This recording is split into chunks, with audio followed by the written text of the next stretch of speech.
Hello and welcome back. I'm Simon Haig, also known as the Growth Strategist. In this capsule, we're exploring assertiveness. We look at what assertiveness is and why it's important.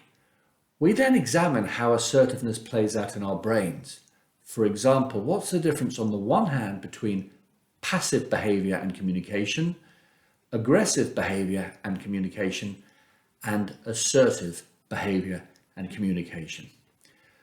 We then explore the types of assertive communication attributes, followed by what contributes to a high assertive style and what contributes to a low assertive style. I then wrap up by exploring and giving some personal insights into some tips, tricks, and techniques to help you become more assertive, which is really important to help you navigate and influence in life generally and in leadership. Thank you.